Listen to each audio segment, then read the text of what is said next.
আসসালামু আলাইকুম। আশা করি সবাই ভালো আছেন। বিগত আওয়ামী লীগ সরকার আমলে যেভাবে বাংলাদেশে খাইদাই প্রকল্প চালু হয়েছিল এবং সেই খাইদাই প্রকল্পের নামে একেবারে লুটপাট চলেছে সমান্তলে, এখনো কিন্তু আসলে সেইগুলো কিছু কিছু জায়গায় বন্ধ করা হলো, সমস্ত এইভাবে বন্ধ করা যায় নাই। বাংলাদেশ প্রতিদিন ঠিক সেরকম একটা প্রতিবেদন প্রকাশ করেছে যে আবারও আপনার 1000 কোটি টাকা লুটের আয়োজন চলছিল। তো তাহলে এই যে ক্ষমতার পট পরিবর্তন হলো, সেই পরিবর্তনটা আসলে কাজে লাগলো কোথায়? ছাত্র, শিক্ষক, অভিভাবকদের তীব্র সমালোচনা সত্ত্বেও শিক্ষায় নতুন কারিকুলাম চালু করেছিল বিগত শেখ হাসিনা নেতৃত্বাধীন সরকারে। এক কারিকুলাম বিস্তারণের জন্য নেওয়া হয়েছিল লুটপাটের scheme, dissemination of new curriculum. ওই কারিকুলাম শিক্ষকরা প্রশিক্ষিত না হলেও স্কিম পরিচালক খরচ করেছেন 824 কোটি 34 লক্ষ টাকা। কারিকুলামের বিস্তরণে ব্যয় হওয়া এই টাকা বিভিন্নভাবে লোপাট করা হয়েছে এমন অভিযোগ সংশ্লিষ্টদের। অভিযোগ অনুযায়ী স্বৈরশাসকের দেশ ছেড়ে পালানোর পর বাতিল করা হয়েছে বিতর্কিত শিক্ষা কারিকুলাম, কিন্তু বহাল তবিয়তে থাকা বিতর্কিত স্কিম পরিচালক সৈয়দ মাহফুজ আলী এবার কারিকুলাম বিস্তরণের নামে আরো 1800 কোটি টাকা ব্যয়ের আয়োজন করেছেন। সংশ্লিষ্টরা বলছেন শিক্ষাধারায় 2012 সালের পাঠ্যক্রমে ফিরে এলেও সেই কারিকুলামের বিস্তরণের কথা বলে প্রায় 1000 কোটি টাকা ব্যয়ের আয়োজন লুটপাট ছাড়া আর কিছুই নাই। আওয়ামী লীগ আমলে এই স্কিমের নাম ডিসেমিনেশন অব নিউ কারিকুলাম থাকলেও বর্তমান কৌশলে স্কিমের নাম দেওয়া হয়েছে ডিসেমিনেশন অব ন্যাশনাল কারিকুলাম, মানে নাম শুধু পরিবর্তন করা হয়েছে এবং আর যেই ব্যয়ভার সেই বা যেই খরচের গতি সেই খরচের গতি আসলে সমানই রাখা হয়েছিল। স্কিমের সংশোধিত খসড়ায় জেলা পর্যায়ের প্রশিক্ষক, উপজেলা পর্যায়ের প্রশিক্ষক, মাধ্যমিক পর্যায়ের স্কুল কলেজ মাদ্রাসা শিক্ষক, শিক্ষা অফিসার, রেকর্ড সংরক্ষক, আঞ্চলিক কর্মকর্তা সহ অন্যান্যদের প্রশিক্ষণের কথা বলা হয়েছে। অর্থাৎ কি, এই টাকাটা পুরো প্রশিক্ষণের কথা বলে আসলে লুটপাটের চিন্তা ভাবনা করা হয়েছিল। আর এইভাবে যদি আসলে চলতে থাকে তাহলে তো সমস্যা।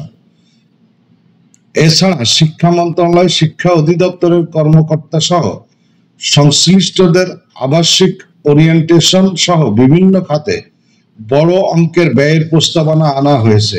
অভিযোগ রয়েছে স্কিম পরিচালক সৈয়দ মাহফুজ আলী সহ সংশ্লিষ্টরা বাতিল হওয়া কারিকুলাম বিস্তরণের নামে নিজের খেয়ালখুশি মতো কাছের মানুষ নিয়ে মিলেমিশে অর্থ খরচ করেছেন। স্বৈরাচারী সরকার পতনের পর বন্ধ করে দেওয়া হয়েছে ভাগ বাটোয়ারা এই স্কিম। তবে মন্ত্রণালয়ের কর্মকর্তাদের সঙ্গে সখ্য রেখে বহাল তবিয়তে রয়েছেন বিতর্কিত পরিচালক অধ্যাপক সৈয়দ মাহফুজ আলী। সরকারি কলেজের শিক্ষক হিসাবে চাকরি হলো চাকরি জীবনের বড় সময় পার করেছেন জাতীয় শিক্ষাক্রম ও পাঠ্যপুস্তক বোর্ড এ।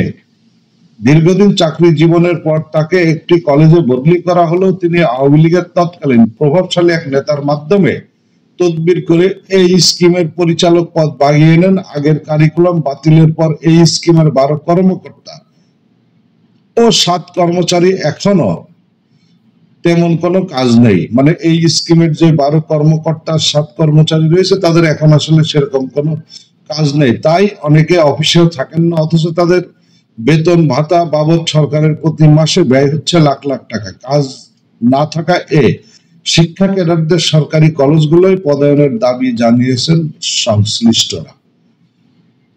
তো আসলে কি বুঝলেন যে এই যে বিভিন্ন প্রশিক্ষণের নামে যে টাকা আসলে বরাদ্দ করা হয়েছে এবং সেখানে একটা প্রকল্প বানিয়ে সেই প্রকল্পে আসলে 7 জন কর্মকর্তা সহ এই 12 কর্মকর্তা এবং 7 কর্মচারী সেখানে নিয়োগপ্রাপ্ত রয়েছেন। যদিও সেই প্রকল্প বাতিল করা হয়েছে এবং বাতিল করার পরেও কিন্তু প্রকল্প সংশ্লিষ্ট যেই 19 জন কর্মচারী রয়েছেন তাদেরকে কিন্তু অন্য কোনো স্কুল বা কলেজে তাদেরকে আসলে নিয়োগ দেওয়া হয় না, যার ফলে তারা ইচ্ছা মতো অফিসে আসেন, অফিসে এসে নানা রকমের ফন্দি ফুকর করেন এবং যে সরকারি যে সমস্ত আমলারা রয়েছে তাদের সাথে সখ্যতা গড়ে তুলে আবার এই 1000 কোটি টাকা লুটপাটের চিন্তা ভাবনা করছে। এই দেশ আসলে ভালো হবে কোথায়? যখন শিক্ষা খাত এবং চিকিৎসা সেবার টাকা আত্মসাৎ করা হয়, সেই দেশের আসলে যেই উন্নয়ন, সেই উন্নয়নটা কোথায় হয়? কারণ একটা দেশের সার্বিক উন্নয়ন কিন্তু আসে যে পরবর্তী যে প্রজন্মকে একটা ভালো জায়গায় রেখে যাওয়ার মাধ্যমে। তো সেই শিক্ষা খাতে যদি দুর্নীতিগ্রস্ত হয় তাহলে আমাদের ভবিষ্যৎটা কোথায়? ভালো থাকবেন সবাই।